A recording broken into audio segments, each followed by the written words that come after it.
안녕하세요. 사연 읽어주는 남녀입니다. 오늘도 와주셔서 감사드리며 그럼 오늘의 사연 바로 소개해드리겠습니다. 저는 14년 전 암에 걸렸습니다. 수술을 받고 항암을 해도 상태가 호전되기는커녕 나날이 나빠지기만 했죠. 그래서 이렇게 내 인생 끝나는구나 싶었어요. 그런데 이런 제가 기적적으로 암 완치를 받았습니다. 다 남편의 상간녀 덕분이었는데요. 오늘 여러분들에게 그 이야기를 들려드리고 싶어요. 대체 상간녀 때문에 어떻게 암을 이겨냈는지 지금부터 들려드릴게요. 안녕하세요. 저는 올해 50살입니다. 14년 전에 이혼을 했어요. 참 더럽게 이혼을 했는데요. 당시 저는 결혼 10년 차였어요. 남편과 함께 동네에서 첨가물 가게를 운영하고 있었습니다. 남편이 결혼 1년 만에 회사에서 잘려 친정아빠가 차려준 가게였죠. 저는 그 이후 가게 일은 물론 집안일까지 혼자 도맡아 했어요. 그때 저희 딸이 6살이었는데요. 어린 딸을 돌보며 가게 일까지 하느라 하루하루가 눈코 뜰 새 없이 바빴습니다. 몸이 2개여도 모자랄 만큼 바쁜 날들이 이어졌죠. 그래서 늘 제 건강은 자연히 뒷전이 될 수밖에 없었어요. 당시 36살의 젊은 나이기도 하니 건강에 자신 있기도 했고요. 하지만 언제나 건강은 절대 자신하면 안 되는 거더라고요. 그때 제 인생에서 가장 큰 위기가 찾아왔습니다. 그때는 평소와 다름없는 바쁜 하루였죠. 아침 일찍 일어나 딸아이를 유치원에 보내고 가게를 열기 전 청소와 정리를 끝낸 후 장사를 시작했어요. 남편은 새벽부터 물건을 떼러 시장에 다녀와 가게에서 잠시 쉬고 있었고요. 당시 여동생이 저희 가게에서 오전만 일을 봐주고 있었는데요. 동생이 이러더라고요. 언니, 요즘 살이 왜 이렇게 빠졌어? 설마 다이어트해? 내가 그런 거 할 시간이 어딨어. 그럼 병원을 한번 가봐. 살이 너무 빠지는 것 같은데. 사실 그전부터 몸이 조금 이상하다는 생각은 하고 있었어요. 소화도 잘 안 되고 자주 체한 것 같기도 했고 이유 없이 피로감이 심해지더라고요. 하지만 저는 그때마다 대수롭지 않게 넘겼습니다. 괜찮아. 그냥 피곤해서 그래. 가게도 해야 하고 딸아이도 돌봐야 하니 병원에 갈 여유조차 없었거든요. 그렇게 몇 주가 지나갔습니다. 결국 동생의 말을 들은 친정엄마의 성화에 못 이겨 동네 병원에서 건강검진을 받기로 했죠. 겸사겸사 남편과 함께 건강검진을 받았어요. 진료를 받고 며칠 뒤 검사 결과가 나왔더군요. 내원을 하라고 병원에서 연락이 왔어요. 그리고 그날 저는 인생에서 가장 충격적인 소식을 들었습니다. 위암이에요. 3기 상태로 꽤 진행이 되었어요. 평소 몸에 이상 못 느끼셨어요? 속쓰림과 복통이 있으셨을 텐데 일단 바로 수술 들어가시고 항암을 시작하셔야 합니다. 순간 제 머릿속이 새하얘졌습니다. 의사 선생님 말대로 바로 수술 일정을 잡았죠. 부분 의절제술을 받고 항암 치료를 시작했어요. 항암 치료는 생각보다 훨씬 힘들었습니다. 머리카락이 뭉텅뭉텅 빠지고 매일 구토가 쏟아졌어요. 몸도 무겁고 지쳤지만 제가 제일 힘들어했던 건 바로 남편이었습니다. 남편은 제가 항암 치료를 받는 동안 단 한 번도 병원에 함께 가주질 않았어요. 이건 서운함을 넘는 배신감이었습니다. 가게 일 바쁜데 그럼 어떡해. 새벽에 과일 받아다가 나 혼자 다 정리하고 당신 병원을 따라다녀? 그럼 가게는 어쩌고? 나도 얼마나 힘든지 당신이 알아? 바쁘다고? 힘들다고? 암 걸린 나보다 힘들어? 당신 아내가 지금 암이야. 내가 죽어가고 있다고. 그런데 병원 같이 가주는 게 그렇게 힘든 일이야? 가게에 안 돌아가면 우리 생활비는 누가 벌어다 주는데? 너도 알잖아. 너 아프다고 손 놓으면 우리 다 같이 굶는 거야. 그런데 내가 어떻게 하냐고. 저는 그 말을 듣고 너무 화가 났습니다. 그동안 가족을 위해 열심히 일한 건 저였어요. 남편은 가게 일을 할 때도 늘 빈둥거리면서 했었죠. 1년에 한 번씩은 자기 동창들끼리 동남아로 여행을 갈 때도 있었고요. 그러면서 정작 제가 암에 걸리자 남편은 가게 일 핑계를 대더군요. 하루 문 닫는다고 우리가 굶어? 평소에는 잘만 놀더니 갑자기 왜 이렇게 열심히 하는 척이야? 당신 이전에 친구들하고 여행 갈 때는 잘만 가게 팽겨쳐두고 갔잖아. 근데 이제 와서 뭐? 바빠? 내가 아프면 남편인 당신이 나 좀 챙겨줘야지. 당신이 내 남편 맞니? 그때는 당신이 대신 가게를 봐줄 수 있으니 나도 편히 다녀온 거지만 지금은 내가 빠지면 가게 문 닫아야 하는 거잖아. 현실적으로 좀 생각해봐라. 그리고 너 혼자 병원 가서 일 처리 못하는 것도 아니잖아. 네가 애니? 병원도 혼자 못 다니게. 그렇게 힘들면 택시 타고 다녀오던가. 무서워서 그렇다고. 내가 너무 무섭다고, 이 인간아. 내가 감기 같은 거 걸린 게 아니잖아. 암이라고. 저는 남편의 차가운 말에 가슴이 무너지는 것 같았습니다. 암 환자들이 어디 혼자 병원 갈 줄 몰라서 가족과 함께 가나요? 무서워서 그런 건데 말입니다. 남편은 그런 제 마음을 전혀 이해하지 못한다는 사실에 절망스러웠어요. 결국 저는 친정엄마와 병원을 다녔어요. 엄마는 제가 항암 치료를 받을 때마다 병원에 와주셨고 제 몸 상태를 꼼꼼히 챙겨주셨죠. 6살 된 딸아이는 여동생이 자기 집으로 데려가 돌봐주었어요. 제가 치료에 집중할 수 있도록요. 참 고마웠죠. 친정엄마는 항상 남편을 원망했습니다. 너 결혼할 때 집도 해주고 너희 가게도 차려줬는데 홍서방은 뭐 하는데 자기 아내가 암에 걸렸는데도 손 하나 까딱 안 하고 있어? 천하의 몹쓸 놈 같으니라고. 그놈 내가 처음부터 마음에 안 들었다. 뭐가 바쁘다고 아픈 너를 이렇게 내버려 두는지 원. 나 대신 가게 보잖아. 아무리 바빠도 한 달에 3일도 시간을 못 내? 못된 놈 같으니라고. 대신 엄마랑 시간 보내니 나야 더 좋지 뭐.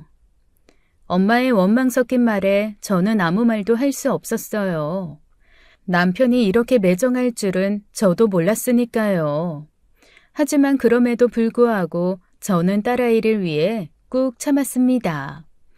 딸아이가 커가는 걸 보고 싶었어요. 그래서 끝까지 버텨야 한다는 생각뿐이었죠. 다른 건 사실 깊게 생각할 겨를도 없었습니다. 하지만 항암 치료는 계속됐지만 효과는 전혀 없었어요. 암은 더 커져갔고 반면에 제 몸은 점점 더 약해졌죠. 그때 제 소원은 단 하나였어요. 엄마, 나 살았으면 좋겠어. 당연히 살 수 있어. 너 엄마보다 오래 살 거야. 그런 말 마. 나 오래 살겠다는 욕심도 없어. 그냥 내 딸 민지 초등학교에 입학하고 자리 잡을 때까지만이라도 그때까지만이라도 나 좀 버틸 수 있으면 좋겠어. 딸은 엄마 손이 더 많이 가는데. 엄마는 제 말을 듣고 눈물을 흘리며 말했습니다. 마음 약한 소리 하지 말어. 너 강한 애야. 그러니까 울지 말고 무조건 버텨. 절대 포기하지 말고. 민지, 시집 가는 것도 손주 낳는 것도 그 손주가 결혼하는 것도 다 보고 가야지. 엄마의 말은 저를 위로해주고 싶었던 마음이겠죠. 하지만 저는 이미 느끼고 있었어요. 제 의지와 상관없이 암은 저를 점점 더 파먹어 가고 있는 걸요. 시간은 내 편이 아니라는 것을 그때는 몸으로 느끼고 있었어요. 점점 끝을 향해 가는 기분이었죠. 그렇게 살려고 발버둥을 치던 어느 날 집으로 시모가 찾아왔습니다. 저는 전날 항암 치료를 받고 몸이 너무 안 좋아서 침대에 누워있던 중이었어요. 무얼 먹기도 힘들었고 억지로 먹어도 모두 토하고 나니 기운도 없었죠. 아시는 분들도 있을지 모르겠지만 보통 항암 치료를 하고 나면 일주일간은 정말 시체처럼 지내거든요. 제가 걱정된 친정엄마가 죽 재료를 사러 외출을 했을 때였어요. 그때 집 비밀번호 누르는 소리가 났습니다. 방금 나간 친정엄마가 무얼 두고 나가서 다시 돌아온 줄 알았어요. 간신히 힘을 내어 몸을 일으켜 거실로 나가보니 시모가 눈살을 찌푸리며 저를 보더군요. 넌 팔자가 아주 좋구나. 네 남편은 쎄빠지게 일하고 있는데 너는 대낮부터 엎어져 자고 있냐? 아이구야, 아주 집구석이 개판이구만. 넌 대체 이게 뭐 하는 짓이야? 오셨어요? 어머님, 제가 몸이 안 좋아서 집안일은 못했어요. 어쩐 일이세요? 원래 시모가 막말을 많이 하고 저를 평소에도 좋아하지 않는 분이었어요. 자격지심도 심했던 분이고요. 그래서 저는 시모의 방문이 반갑지 않았습니다. 몸이 많이 힘든 상태였으니까요. 그런데 그때 시모가 뜻밖의 말을 꺼내더군요. 너 암 걸리면 집도 못 치우는 거냐? 제 암 소식을 시모에게 말한 적이 없었는데 시모는 알더군요. 남편이 말했겠죠. 며느리가 암에 걸린 걸 알았으면서도 팔자가 좋다느니라는 소리를 하는 시모가 참 황당하더군요. 그래도 저는 시모 말에 아무런 대꾸도 못했습니다. 진짜 너무 힘들었거든요. 몸이 너무 지쳐서 말 한마디 한마디 하는 것조차 버거웠어요. 그런 저를 시모는 눈을 치켜뜨며 한심하다는 표정으로 바라봤습니다. 너는 대체 젊은 게 어떻게 몸 관리를 하면 암에 걸리냐? 내가 민호한테 들어보니까 위암이라며? 도대체 뭔 음식을 먹고 살길래 그런 병에 걸리냐고. 내가 하도 한심해서 와봤다. 민호는 괜찮다니? 니들 똑같이 먹고 살 텐데. 민호는 위 괜찮대? 암에 걸린 건 며느리인데 집까지 와서는 자기 아들 걱정을 제일 먼저 하네요. 저는 그 말에 분노가 치밀었지만 억누르며 침묵을 지켰어요. 대꾸할 힘도 없었거든요. 왜 말이 없어? 내 말 안 들리냐? 의사가 민호는 괜찮다고 하냐고. 니들 같이 검진 받았을 거 아니야? 괜찮대요. 민호 씨는 멀쩡하대요. 어머님, 연락도 없이 왜 오셨어요? 죄송한데 오늘은 그냥 가주세요. 제가 오늘은 진짜 서 있기는커녕 앉아있을 힘도 없고 말할 힘도 없어요. 하지만 시모는 제 말에 아랑곳 없이 소파에 자기 가방을 휙 던지고는 거실 바닥에 앉더군요. 그러면서 계속해서 제게 독서를 퍼부었습니다. 내가 내 아들 집에 네 허락받고 와야 되냐? 내가 민호한테 이야기 듣고 하도 어이가 없어서 온 거다. 너 이리 와서 앉아봐라.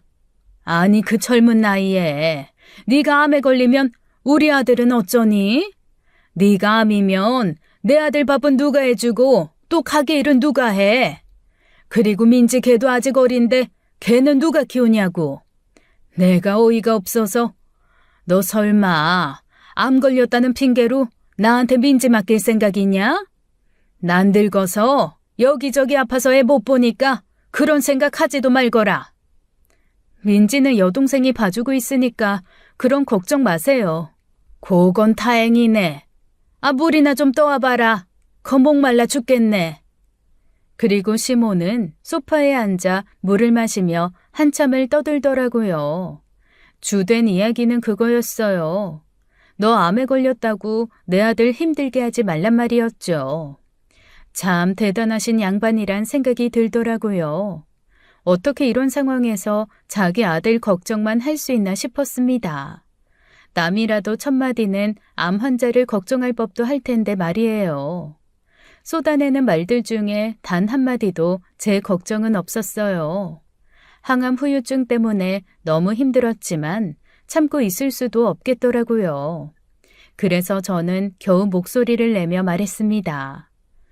어제 병원을 갔는데 옆에 앉은 아주머니가 저보고 암이냐고 물으시더라고요. 그래서 그렇다고 하니 그분이 젊은 사람이 어찌 그런 몹쓸 병에 걸렸냐고 우시더라고요. 생판 남인 사람도 젊은 사람이 아깝다고 그렇게 우시는데 어머님은 저를 10년이나 봤는데 그런 생각 조금도 안 드세요? 그저 민호 씨 밥 먹는 거, 옷 입는 거, 그딴 것만 걱정되세요? 민호 씨가 암에 걸렸어도 민호 씨한테 지금 저한테 하시는 것처럼 말하실 수 있냐고요. 네가 암에 걸렸어도 네 아내 힘들게 하지 말고 네 아내 밥 차려주고 열심히 나가서 돈도 벌어오라고 그렇게 말씀하실 거예요? 어머님, 사람이 도리를 모르면 그건 사람이 아니래요. 하지만 시모는 아랑곳하지도 않았습니다. 오히려 제 말에 코웃음을 치며 대꾸하더군요. 남 걱정이야 누가 쉽게 못해? 다 남이니까 그렇게 쉽게 걱정해주는 척 하는 거지. 나는 뭐 네 걱정 안 한다니? 그나저나 너 암보험은 제대로 들어둔 거야? 설마 우리 아들 돈 네 병원비로 다 들어가고 있는 거냐? 시모와 몇 분만 더 마주하고 있으면 암 때문이 아니라 화병으로 먼저 저 세상 가겠더라고요. 며느리 몸이 이 지경인데도 시모는 오직 돈 이야기, 자기 아들 이야기만 했습니다. 마치 제가 죽든 말든 상관없다는 듯이 말하는 시모에게 없던 정도 다 떨어졌죠. 저 암보험 잘 들어져 있으니까 걱정 마시고요. 어머님께서 이렇게까지 말씀하시니 제가 억울해서라도 절대로 못 죽겠네요. 이만 제 집에서 나가주세요. 어머님 아들 밥 걱정은 어머님 집에서 혼자서 열심히 하시고요. 아니면 이참에 데려가세요. 그게 좋겠네요. 넌 참 말을 해도 밉게 한다. 지 걱정돼서 일부러 와준 사람한테. 배고프다. 너 때문에 하도 놀라서 달려왔더니 밥도 못 먹었어. 밥상이나 차려서 내와라. 밥이나 먹고 가게. 시모가 뭐라고 하건 말건 빨리 내보내고 싶은 마음뿐이었지만 저 말에는 분노가 머리끝까지 치밀어 오르더군요. 저 집안 사람들은 무슨 밥 못 먹어 죽은 귀신이라도 붙은 건지 시작부터 밥 타령하는데 짜증나더라고요. 저 음식 냄새 나면 토하고 힘들어서 저도 밥 못 먹고 있어요. 그러니까 어머님 집에 가셔서 식사하세요. 그냥 있는 반찬에 내오라니까. 저 힘드니까 제발 그냥 가시라고요. 네? 아, 이게 어디서 소리를 질러? 됐다. 밥 없으면 집 근처 중국집 전단지라도 가져와봐. 짬뽕이라도 하나 먹고 가게. 참 황당하더라고요. 눈앞의 며느리는 항암 때문에 한 달 만에 뼈만 남을 정도로 살이 빠져 있는데 저런 소리나 하고 있으니까요. 결국 저도 참지 못하고 소리를 질렀어요. 적당히 하세요, 어머님. 지금 여기서 짬뽕이나 드실 생각이 드세요? 제가 계속 참았는데요. 너무하신 거 아니에요? 아니면 저 지금 놀리려고 그러세요? 이것이 미쳤나? 그럼 너 암 걸리면 난 뭐 배고파도 굶으랴? 네가 못 먹는다고 나도 먹지 말아야 하는 법이라도 있어? 이것이 어디서 지 시애미한테 소리를 질러? 내가 너 암 걸리게 했냐? 네가 네 몸뚱아리 제대로 간수 못해서 암에 걸려놓고는 어디에서 성질이야? 그게 내 탓이야? 그때 현관문이 벌컥 열리며 친정엄마가 집으로 들어왔어요. 밖에서 대화를 들었는지 화가 잔뜩 나 있는 얼굴이었죠. 사돈, 정말 너무하시네요. 얘 지금 한 끼도 못 먹어서 굶어 죽어가는 거 안 보여요? 그런데 여기 와서 짬뽕이나 시켜달라니 그게 사람이 할 소리입니까? 나가세요. 나가시라고요. 사돈, 오랜만에 봐서는 아니 왜 소리를 지릅니까? 나는 그럼 내 아들 집에서 밥도 못 먹습니까? 그러면서 시모는 나갈 생각도 안 하고 냉장고에 붙어있는 중국집 전단지를 뒤적뒤적 보더라고요. 너무 어이가 없으니 말도 안 나왔어요. 그리고 이어 말하는 시모의 말이 걸작이었죠. 살 사람은 먹고 삽시다. 사돈은 뭐 드실래요? 짬뽕 2개 시킬까요? 그러자 친정엄마가 장봐온 바구니에서 팔을 잡아서 시모를 향해 마구 휘둘렀습니다. 엄마도 인내심이 바닥이 난 거죠. 이 옆편 내가 말이 말처럼 안 들려? 좋게 말하면 못 알아들어? 아이고 이 옆편 내가 미쳤나? 노망 들었어? 어디서 팔을 휘둘러? 아이고! 그래 나 미쳤다. 어느 엄마가 자식이 꽃다운 나이에 암에 걸렸다는데 안 미치겠냐? 미쳤다. 미친 여자한테 맞아 죽기 싫으면 당장 나가. 그제야 시모가 서둘러 도망치듯 집을 나갔어요. 나가면서도 그렇게 엄마 욕을 하며 도망가더군요. 저는 한숨을 쉬며 간신히 방으로 들어가 침대에 쓰러져 누웠습니다. 화가 난 친정엄마는 남편이 돌아오면 한 소리 한다고 했지만 제가 너무 몸이 힘들어 가시라고 부탁했어요. 그날은 너무 지쳤거든요. 그날 밤 남편이 첨가물 일을 마치고 늦게 귀가를 했어요. 저는 안방에 누워있는데 남편이 방에 들어왔죠. 남편 몸에서 고기 냄새가 진동을 하더라고요. 당신 고기 먹고 왔어? 아까 엄마가 가게로 오셨어. 밥도 못 드셨다기에 저녁에 갈비 좀 먹었는데 냄새가 배었나? 왜? 술까지 한잔 했는지 남편은 웃으며 말하더군요. 그 말을 듣는 순간 제 속에서 울컥하는 감정이 올라왔습니다. 그냥 돌아누워 잠을 청하려는데 남편이 이어서 이상한 말을 하더군요. 여보, 있잖아. 당신 보험 수익자 누구로 되어 있었지? 그게 무슨 말이야? 보험이라니. 에이, 결혼 전에 들어져 있던 생명보험 있다고 하지 않았었나? 순간 소름이 확 돋았어요. 그래서 몸을 휙 돌려 남편을 쳐다보았죠. 남편은 제 시선을 피하며 말하더군요. 그게 아니라, 오해하지 말고 들어. 오늘 밥 먹는데 엄마가 물어보더라고. 당신 생명보험 같은 거 수익자가 누구로 되어 있냐고. 결혼 전에 들었던 보험이니 장인 장모님 앞으로 수익자 되어 있는 거 아니야? 물론 가장 중요한 건 당신이 안 죽는 게 제일 중요해. 나도 그걸 바라고 있고. 하지만 만약이라는 게 있잖아.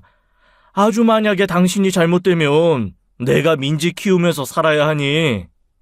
그래서 내 생명보험금 수익자를 당신으로 바꿔두자.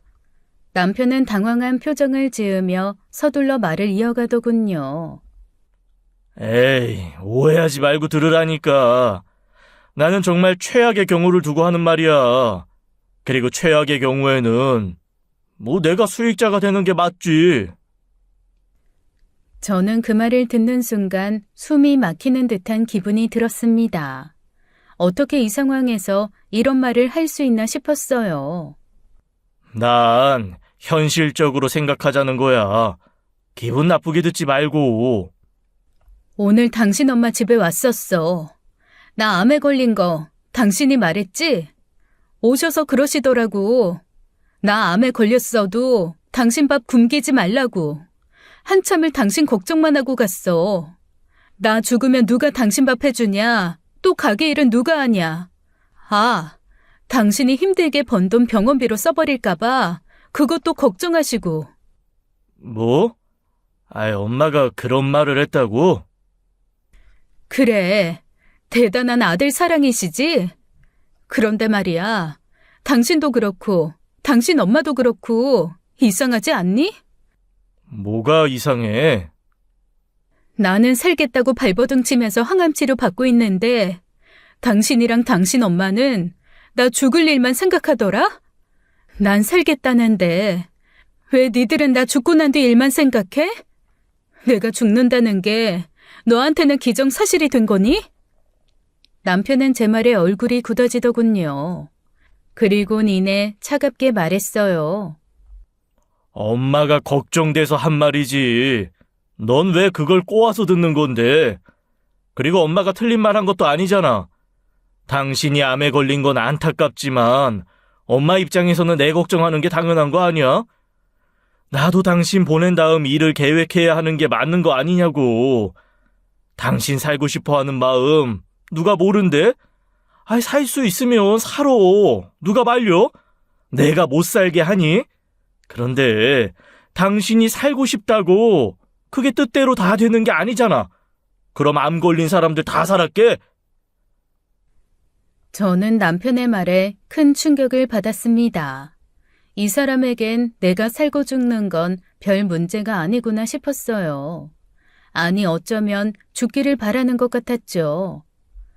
당신은 내가 죽고 사는 거엔 별 관심 없지? 아니, 죽으면 좋겠지? 난 지금 당신이 하는 말 그렇게 들리는데? 제 말에 남편은 짜증을 내며 목소리를 높였습니다. 아이씨, 당신 암에 걸린 거 나도 참 안타까워. 슬프다고. 알겠어? 말했잖아. 나도 당신 살았으면 좋겠다고. 그런데 당신이 암에 걸렸다고 나한테 화풀이 할 생각하지 마. 화풀이 하고 싶으면 하늘에 대고 소리를 지르더네. 오만 사람한테 그러지 말고. 그 말에 저는 별 대꾸를 하지 않았습니다. 그저 남편을 바라보았어요. 이내 남편은 짜증을 내고는 씻으러 가버리더라고요. 씻는 중에도 콧노래를 부르며 씻는 소리가 제가 누워있는 안방에도 들렸습니다. 나는 살고자 하는데 이 남자에게 저는 이미 죽은 여자였어요.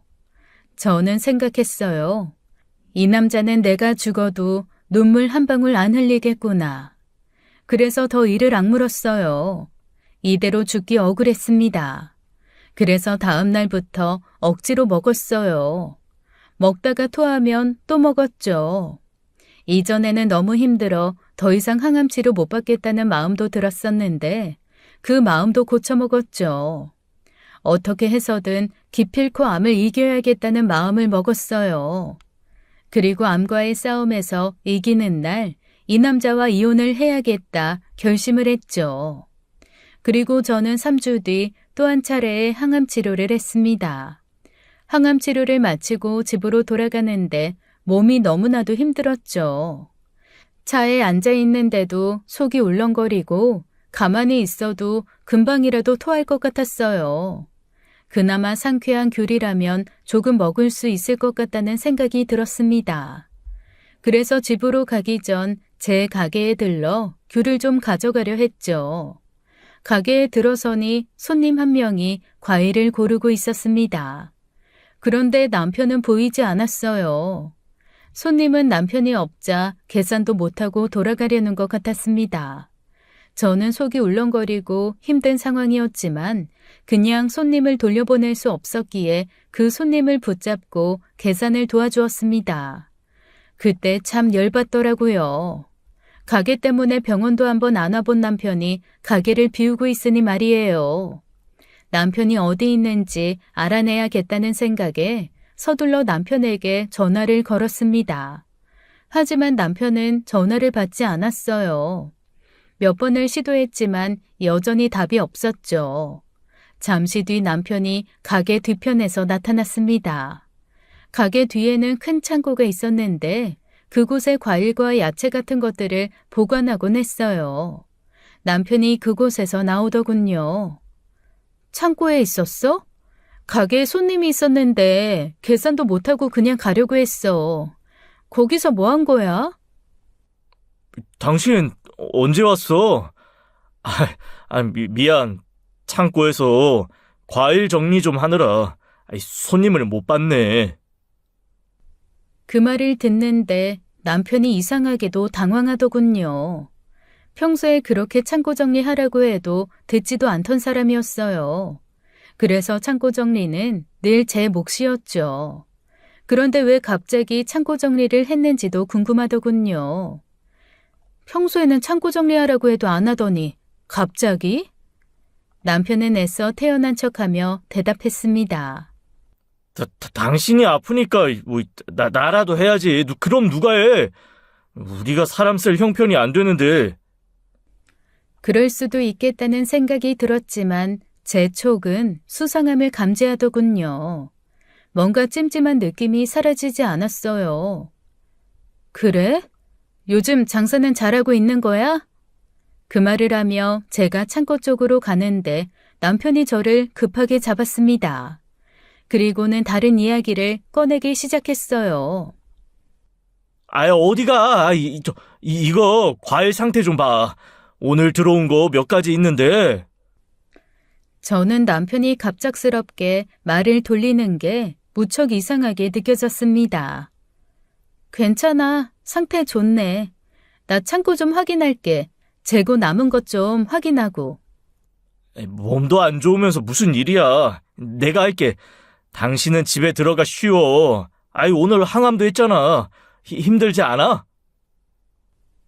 언제부터 나 힘든 거 걱정했어? 너 때문에 힘들어 죽겠다 이 자식아 라고 생각하며 다시 창고 쪽으로 발걸음을 옮기려는 순간이었어요. 그때 창고 문이 열리더니 누군가 나왔습니다. 그곳에서 나온 사람은 다름 아닌 수미 엄마 김진이였어요.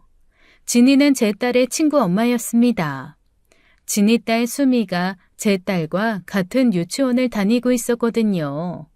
수미와 제 딸 민지가 어린이집도 함께 다녔었기에 진이와 저는 몇 년 동안 서로 아이들을 돌보며 같은 동네에서 많은 시간을 보냈었어요.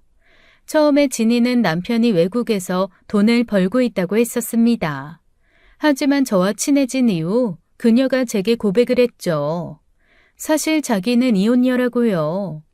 주변 아이들 엄마들이 색안경을 끼고 바라볼까봐 숨긴 거라고요. 저는 혼자 힘들게 돈 벌며 아이를 키우는 진이가 안쓰러웠어요. 그래서 종종 그녀의 딸아이를 돌봐주며 많은 도움을 주었었죠. 그런데 그런 그녀가 지금 내 가게 창고에서 나오다니 맞지도 않은 뒤통수가 얼얼하더군요. 진이야, 너 여기서 뭐해? 그녀는 아무렇지 않은 듯 웃으며 손에 들고 있던 배추를 제게 들어 보였습니다. 이거 배추 싱싱한 거 좀 꺼내가려고 했어. 오늘 항암했다며? 몸은 좀 괜찮아? 그녀의 손에는 배추가 들려 있었는데 그 배추는 가게에도 매대에도 있었어요. 그런데 제 시선을 끈 건 김진희의 옷차림이었습니다.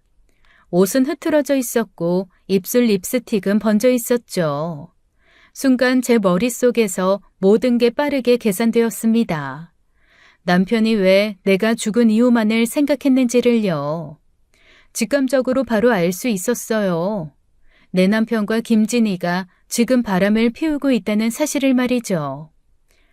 배추는 여기 매대에도 있는데 창고에서 꺼내왔다고? 저는 침착하려 애쓰며 물었습니다. 속에서는 분노와 배신감이 끌어올랐지만 그 감정을 억누르기로 했어요. 아직 확실한 증거가 없는 상황에서 감정적으로 굴어서는 안 된다는 생각이 들었죠. 내색을 하지 않고 이 상황을 지켜보기로 했습니다. 매대에 있는 게 좀 덜 싱싱한 것 같아서 민호 씨한테 물어봤더니 창고에 싱싱한 거 있다고 하길래. 그녀는 웃으며 아무렇지도 않게 말을 이어갔습니다. 적어도 김진희는 남편보다는 연기를 잘하더군요. 맞아. 내가 창고에 들어가서 찾아보라고 했어. 아무래도 당신 친구인데 좋은 물건을 줘야지. 아무거나 주면 쓰나. 내가 암으로 오늘 죽을지 내일 죽을지 하는 상황에서 남편은 나 몰래 김진희와 외도를 하고 있었던 겁니다. 그것도 내 가게에서 말이에요. 이 정도면 찢어 죽여도 무죄일 텐데 말이죠. 하지만 일단 참아야 했어요. 저는 숨을 깊게 들이마시며 최대한 차분한 목소리로 말했습니다. 손님한테 직접 창고에서 물건을 가지고 나오라고 했다고? 그게... 내가 같이 보자고 했어. 내가 고르고 싶어서. 그래. 진희 씨가 창고 안도 보고 싶다고 하길래 겸사겸사 구경도 시켜드리고. 그래? 야채 창고를 구경할 일이 뭐 있나? 하여간 잘했네. 그런데 왜 나한테 말 안 했어? 어? 뭐를 말 안 해? 진이 왔다고. 지금 창고에 진이 있다고 왜 말 안 했어? 아, 그게 내가 말 안 했던가? 어머, 벌써 시간이 이렇게 됐네. 수진아, 나 가야겠다. 오늘 약속이 있어서. 그래, 알았어. 그러면 계산하고 배추 챙겨가. 당신 친구한테 뭘 또 계산을. 진희 씨, 그냥 가져가세요. 제가 아무 말 없이 남편을 노려보자 김진희가 말하더군요. 민호 씨, 장사하는 집에서 그렇게 막 퍼주면 안 되죠. 수진아, 배추 얼마야? 자, 계산해줘. 저는 이 여자가 내미는 카드를 받아 10만 원을 결제했습니다. 그런데도 이 여자는 잘 먹을게라고 하며 급하게 자리를 뜨더군요. 야, 김진희. 제 목소리가 너무 차가웠을까요? 남편과 김진희 둘 다 깜짝 놀라며 저를 보더라고요. 어? 왜 수진아? 배추 가져가야지. 어머, 내 정신 좀 봐. 그래, 가져가야지. 고마워. 그럼 수진아 다음에 보자. 연락하고 항암 치료 잘해. 그녀는 제게 인사를 하고는 급하게 가게를 빠져나갔습니다. 그녀가 떠난 뒤 저는 잠시 가게 안에 서서 멍하니 상황을 되새겼어요. 여보, 괜찮아? 곧 죽을 사람을 건드리면 어떻게 될까? 어? 뭐라고? 아니야, 나 갈게. 가게 비우지 마. 그래. 분노와 배신감이 파도처럼 밀려왔지만 당장 터트릴 수는 없었어요. 감정적으로 대응하면 모든 것을 잃을 수도 있다는 생각이 들었죠. 확실한 증거를 잡은 이후 이것들을 똥통에 던지던 지옥불에 던지던 해야 했습니다. 제가 암에 걸리기 전 우리 부부는 언제나 저녁 8시쯤이면 청과물 가게를 닫았어요. 저는 딸아이를 돌봐야 했기 때문에 주로 오후 5시면 먼저 집에 왔었죠. 그리고 남편은 8시쯤 가게를 마무리하고 집으로 왔고요. 그리고 저녁을 먹은 후 남편은 언제나 가게 정리 좀 하고 온다며 혼자서 밤 10시에 가게로 다시 나갔습니다. 그때는 그저 남편이 가게 일을 챙기기 위해서라 생각했었어요. 이제 와서 돌이켜보니 그 시간에 남편이 상간녀 김진희를 만나고 있었던 것이었네요. 그날 밤에도 남편은 어김없이 10시가 되자 가게 정리를 한다며 집을 나서더군요. 저는 아무렇지도 않게 고개를 끄덕였지만 속으로는 분노와 배신감이 끓어오르고 있었어요. 그리고 역시나 남편은 새벽 1시가 다 되어 집에 돌아오더군요. 아무런 죄책감 없는 남편의 얼굴을 보며 저는 생각했습니다. 내가 이 인간 인생을 박살내도 전혀 미안해할 필요가 없겠다고요. 다음날 저는 계획을 세웠습니다. 가게 창고에 캠코더를 숨겨놓고 남편의 외도를 증명할 증거를 잡기로 결심했어요. 그 캠코더는 남편이 딸아이 재롱잔치를 영상으로 남기자고 해서 큰돈을 주고 산 캠코더였죠. 그런데 그것으로 남편 외도 증거를 잡으려 하다니 참 씁쓸하더군요. 저는 그날 몸이 많이 좋아졌다고 남편에게 말하며 가게 일을 했습니다. 남편은 옆에서 저를 걱정하는 척 힘든 일 하지 말아라, 집에 일찍 가서 쉬어라라고 하더군요. 참 가증스러웠어요. 가게 안에 있는 당근으로 남편 뒤통수를 후려치는 상상도 참 많이 했죠. 항암으로 죽을 만큼 힘들었지만 내색하지 않고 참았습니다. 몸이 아픈 것보다 그게 더 힘들더군요. 저는 그날 저녁 8시까지 일하고 남편과 함께 집으로 돌아왔어요. 집에 오기 전에 창고에 남편 몰래 캠코더를 숨겨두고 녹화 버튼을 누르고 왔죠. 집에서 저녁을 먹은 남편은 역시나 평소처럼 10시에 가기로 다시 나갔습니다. 저는 남편이 나갈 즈음 피곤하다고 하며 침실로 들어갔고요. 하지만 저는 잠들지 않고 남편을 기다렸습니다. 그리고 예상대로 남편은 새벽 1시에야 집으로 돌아왔어요. 저는 남편이 들어오자 다시 잠든 척을 했습니다. 이윽고 새벽 5시쯤 남편이 깊이 잠들었을 때 저는 몰래 일어나 집을 나섰어요. 가게로 향하는 길은 어두웠지만 제 마음속 분노가 그 어둠보다 더 깊고 짙었죠. 가게에 도착하자마자 저는 창고에 숨겨두었던 캠코더를 찾았어요. 숨긴 위치가 절대 눈에 띄지 않을 곳이었기 때문에 남편도 김진희도 전혀 눈치채지 못했을 겁니다. 손이 떨리면서도 서둘러 캠코더를 열고 영상을 확인했어요. 역시나 화면 속에서 남편은 김진희와 함께 있었습니다. 창고에서 그 둘은 아무렇지도 않게 옷을 벗고는 애정 행각을 벌였죠. 남편의 손길에 김진희가 간드러지게 웃더군요. 그리고 이어지는 낯뜨거운 모든 것이 그대로 녹화되어 있었습니다. 그 장면을 보는 순간 온몸에 힘이 빠지고 차가운 분노가 저를 휘감았어요. 이제 이것들을 지옥에 던져버릴 일만 남았습니다. 저는 다음날 친정엄마와 친정오빠에게 남편의 외도 사실을 털어놓았어요. 캠코더에 녹화된 영상도 보여주고요. 두 사람은 제 말을 듣자마자 분노를 참지 못하고 당장 남편을 찾아가 혼내주겠다며 소리쳤습니다. 이 새끼 미친놈 아니야? 지 아내가 지금 암 치료하면서 이렇게 말라가는데 어떻게 사람 새끼가 이럴 수 있어? 그 자식 어디 있어? 내가 가서 당장 그 놈 죽여버릴 거야. 네가 이렇게 아픈데 어떻게 그딴 짓을 할 수가 있니? 금수만도 못한 놈. 당장 이혼해. 이혼하고 저 두 년놈 다 고소하자, 수진아. 엄마, 오빠 모두 분노로 불타올랐지만 저는 그들을 말렸습니다. 당연히 이혼도 하고 고소도 할 거야. 그런데 지금은 아니야, 엄마. 나 좀 도와줘. 나 이 인간한테 복수할 거야. 엄마는 제 말을 듣고 눈물을 글썽이며 저를 바라봤습니다. 당연했죠. 항암으로 엉망이 된 딸이 복수를 말하니까요. 수진아, 그냥 이혼해. 지금 네 몸도 이렇게 힘든데 복수는 무슨 복수야. 그러다가 암이라도 다른 데 전이 되면 어떡하려고 그래. 그냥 깔끔하게 이혼하고 우리 치료에만 전념하자, 응? 저는 고개를 저었습니다.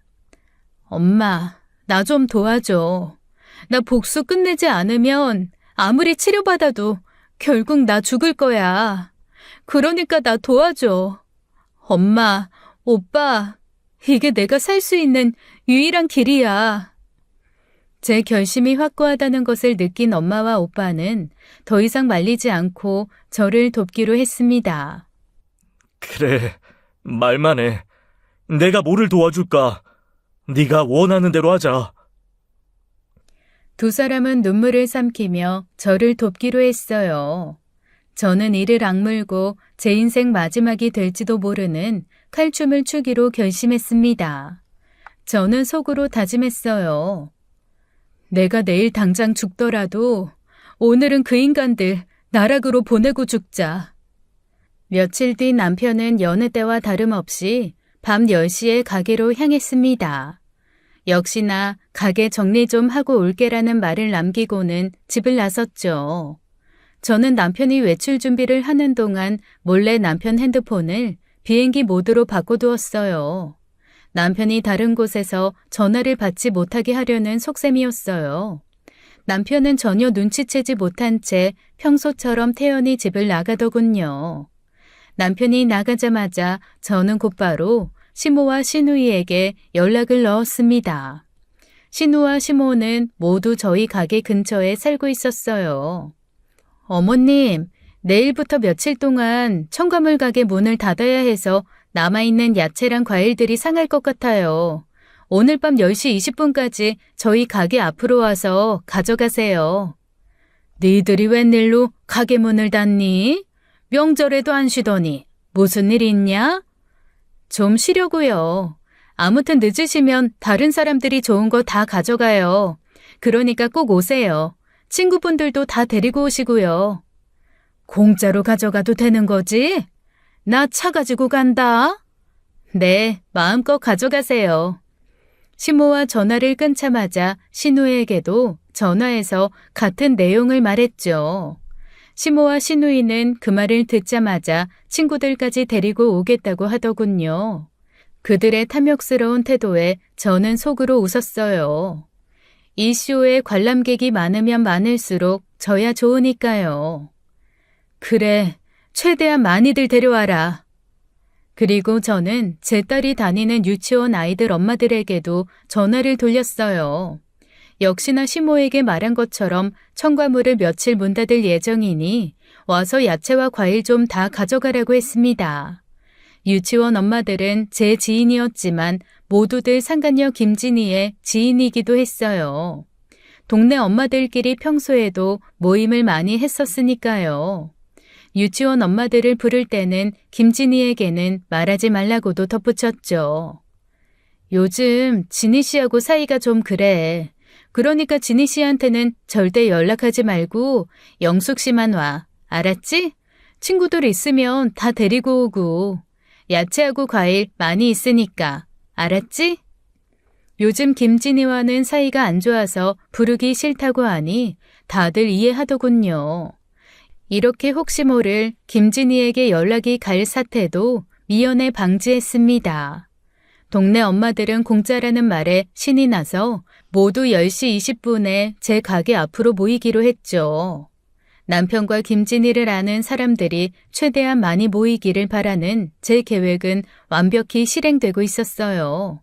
그리고 저도 남편이 상간녀 김진희와 있는 가게로 향했습니다. 아무것도 모르고 즐기고 있을 그것들을 생각하니 웃음이 나더군요. 가게 앞에 도착하고 밤 10시 20분쯤이 되자 제일 먼저 시모가 나타났습니다. 자기 친구들을 잔뜩 데리고 가게 앞에 나타나더군요. 내가 니들한테 쏘는 거야. 이거 우리 아들 가게 물건이니까 가져간 만큼 나중에 나한테 다시 쏘면 되는 거야. 뭐야, 그럼 공짜가 아니지. 말이 그렇다는 거지. 허허허. 그 모습에 웃음이 나는 걸 참았습니다. 그리고 이어서 신우이가 친구들을 데리고 나타났죠. 새언니, 진짜 공짜예요? 아무거나 다 가져가도 돼요? 네, 아가씨. 어차피 오늘 이후부터는 당분간 장사 못해요. 네, 왜요? 지켜보면 알아요. 20분이 되자 기다리던 유치원 엄마들이 모이기 시작했습니다. 다들 자기 지인들을 데리고 나타났어요. 제가 연락한 사람들이 자기 지인들을 서너 명씩 데리고 왔습니다. 그래서 마치 다단계처럼 인파가 꽤나 많았죠. 저는 유치원 엄마들은 한 10명쯤 올 거라 예상을 했는데 막상 시간이 돼서 모인 사람 수를 보니 한 50명은 왔겠더라고요. 수진 씨, 내가 친구도 몇 명 데리고 왔는데 괜찮아? 아유, 나는 몇 명만 오는 줄 알았는데 너무들 많이 모였다. 이거 미안해서 어쩌지? 미안하긴 뭐가 미안해요. 괜찮아요. 다들 와주셔서 제가 오히려 고마워요. 그 사이 시모와 신우는 차에서 수레까지 꺼내들고는 준비를 하더군요. 워낙 사람들이 많이 모이는 걸 보고는 똥줄이 탄 듯 했습니다. 저는 시가 식구들의 탐욕스러운 모습에 어이가 없었지만 잠시 뒤 모습을 상상하며 웃음이 나올 정도로 통쾌했어요. 시간이 30분쯤이 되자 인파는 더욱더 많이 몰려들기 시작했어요. 대체 어디서 이야기를 들었는지 동네 할머니들도 나타나기 시작했죠. 참, 대한민국 사람들 공짜는 정말 좋아하는구나라는 생각도 잠시 들었습니다. 어쨌거나 다 한 동네 사람들이잖아요. 이 사람들 모두 상간녀 김진희와 동네에서 어울리던 사람들이었기에 이번 일의 진실을 보여줄 가장 적당한 사람들이었어요. 그리고 그때 제가 부른 친정엄마와 오빠도 가게로 도착했습니다. 오빠가 저를 보자마자 눈빛으로 신호를 주었어요. 제가 오빠에게 사전에 말한 사람들도 모두 준비가 되었다는 뜻이었죠. 멀찍이 그 사람들이 보였는데 너무 많은 인파에 그분들도 당황해 하더군요. 저는 더 이상 지체할 수 없음을 느끼고 일을 진행하기로 했습니다. 저는 가게 문을 열고 가게 불을 켰습니다. 그리고 웃으며 그들에게 소리쳤어요. 창고 안에 싱싱한 야채랑 과일들 많이 있어요. 들어가서 남김없이 다 가져들 가세요. 그리고 창고 문을 활짝 열어주었습니다. 사람들은 고개를 끄덕이며 창고 안으로 우르르 들어갔죠. 그리고 1초 만에 안에서 비명소리가 들렸습니다. 그 이유는 단 하나.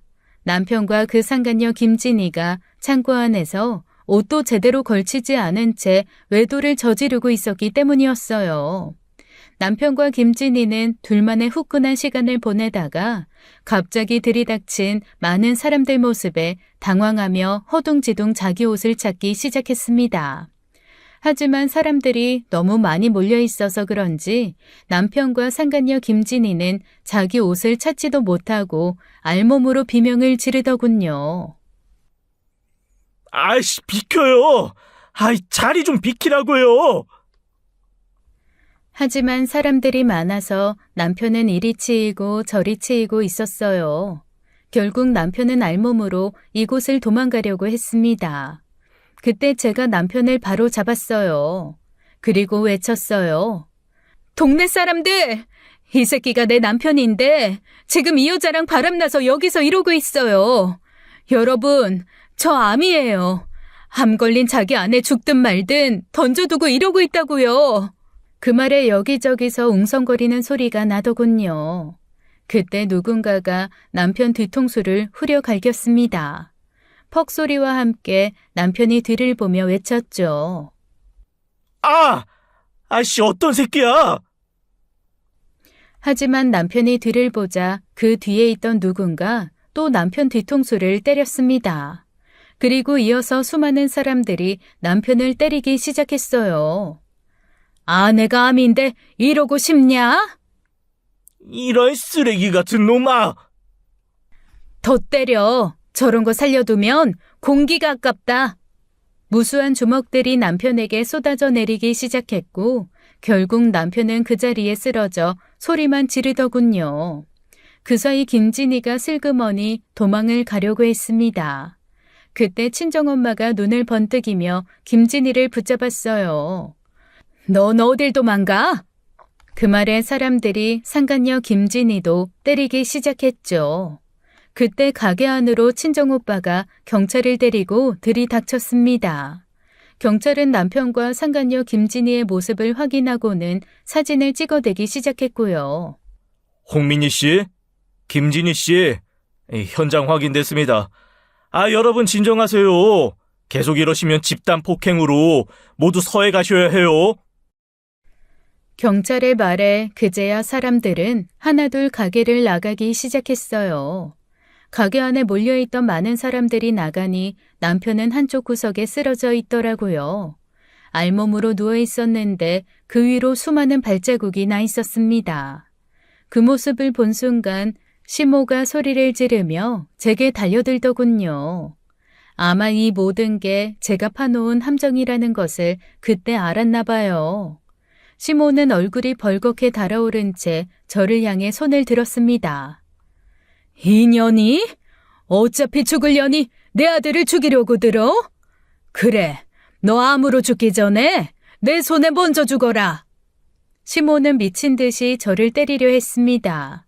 그 순간 시모보다 친정엄마가 더 빨리 움직였어요. 엄마는 눈앞에 있던 물을 집어들더니 그 무로 시모를 사정없이 내리쳤습니다.